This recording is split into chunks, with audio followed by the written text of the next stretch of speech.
गेल्या काही दिवसांपासून एक व्हिडिओ मालिका चालवली आहे. त्यातला पहिला व्हिडिओ जो होता माणिकराव कोकाटेंचा, त्याला त्यांच्या संदर्भात प्रश्न आहे. एकतर ते राजीनामा देणार नाही असं स्पष्ट झाले. आता एक माहिती अशी मिळते की तटकरे आणि अजितदादांमध्ये चर्चा झाली आहे. त्यांचं खातं बदलण्यात येईल पण राजीनामा काही घेतला जाणार नाही असं देखील समोर येते. आता बघा, मी एवढंच तुम्हाला सांगेल की गेले काही महिने सातत्याने शेतकऱ्यांच्या विरोधात कोकाटे साहेब त्या ठिकाणी स्टेटमेंट देत चाललेले आहेत. त्याच्याचबरोबर आमच्या सगळ्यांचा ठीक आहे, पत्ते खेळता नाही खेळत, तुम्ही घरी खेळा कुठेही खेळा, पण विधिमंडळामध्ये तुम्ही तिथं उपस्थित असताना, तुम्ही मंत्री असताना तुमच्यावर एक जबाबदारी आहे. ती जबाबदारी प्रत्येक शेतकऱ्याची आहे, कष्टकऱ्याची आहे.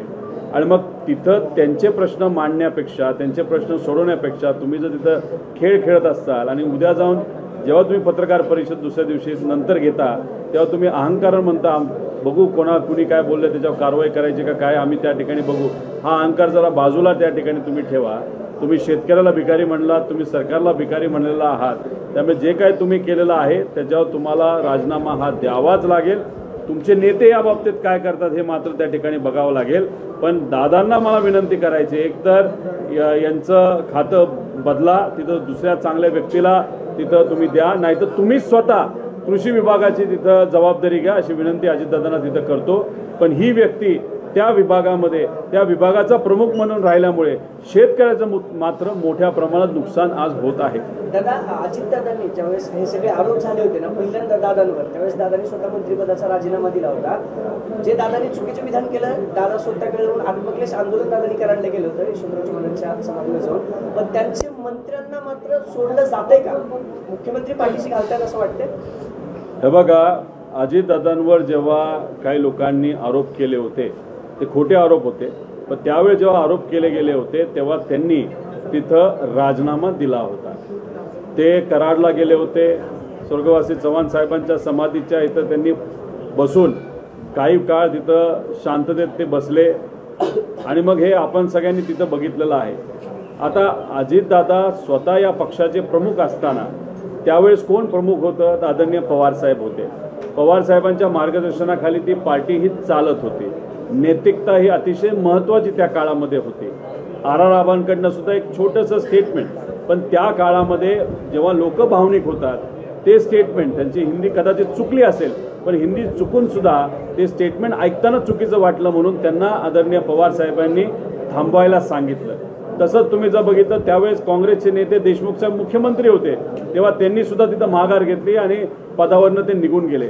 आता हे आजचे भाजप आणि मित्र पक्षाचे नेते स्वतःला काय समजतात? अजितदादा आता पक्षाचे प्रमुख झाले, त्यांच्या पक्षामध्ये अजून बरेच गट आहेत असं आम्हाला कळतात. आता तुम्ही एका पक्षाचे प्रमुख झाल्यानंतर आमची अपेक्षा आहे की तुम्ही जे पूर्वी केलं की तुमच्यावर काही लोकांनी तिथं ॲलिगेशन केलं, ॲलिगेशन खोटे असले तरी तुम्ही एक जबाबदार व्यक्ती म्हणून तुम्ही त्या जबाबदारीवरनं म्हणजे पदावरनं बाहेर गेला. पण आता तुम्ही अध्यक्ष आहात, त्या पक्षाचे प्रमुख आहात आणि तुमचे जर तिथं मंत्री अशा पद्धतीने वागत असतील, खालच्या लेवलला जाऊन बोलत असतील, पत्ते खेळत असतील, त्याच्याचबरोबर सरकारला भिकारी शेतकऱ्याला भिकारी म्हणत असतील, मग आम्ही असं समजायचं का की अजितदादांचे स्वतःवर कंट्रोल आहे पण कदाचित आज त्यांच्या पक्षातल्या असणाऱ्या मंत्र्यांवर आणि आमदारांवर दादांचा कंट्रोल नाही? हे आम्ही मान्य करत नाही. दादांना हीच ती वेळ दाखवून द्यायची की खऱ्या अर्थाने शेतकऱ्यांचा विचार ते करतात. पण हे कधी खरं ठरेल जेव्हा आज इथं असणारे जे मंत्री आहेत ते पदावरनं त्या ठिकाणी बाजूला जातील. प्रदेशाध्यक्ष सुनील तटकरे जे आहेत ते म्हणजे त्यांचा मी अजितदादाच घेते, एक प्रकारे त्यांनी जबाबदारी दडपून अजितदादावर टाकलेली आहे. अजितदादांना त्यांच्याच पक्षातले लोक अडचणीत आणतात काय? नको त्यावेळेस बोलायचं असतं तेव्हा तटकरे साहेब बोलून जातात. जेव्हा भूमिका कुणी तिथं मागत नसतं तेव्हा ते बोलतात. पण जेव्हा खऱ्या अर्थाने तुम्ही प्रदेश अध्यक्ष म्हणून तुम्हाला भूमिका घेण्याची जेव्हा वेळ येते तुम्ही त्यातून पळून जाता आणि सगळं दादांवर ढकलून मोकळं होता. आता तो तुमच्या पक्षाचा विषय, तटकरे साहेब निर्णय घेऊ नाही तर अजितदादा निर्णय घेऊ नाही तर हे सरकारचे जे प्रमुख आहेत देवेंद्र फडणवीस साहेब निर्णय देऊ, जे या तिन्ही पक्षाचे प्रमुख आहेत असं आपण समजतो. कुणी निर्णय घ्यायचा घ्या पण या व्यक्तीला त्या पदावर राहण्याचा कुठलाही अधिकार नाही असं आमच्या सगळ्यांचं आणि महाराष्ट्राचा प्रत्येक शेतकऱ्याचं मत आहे.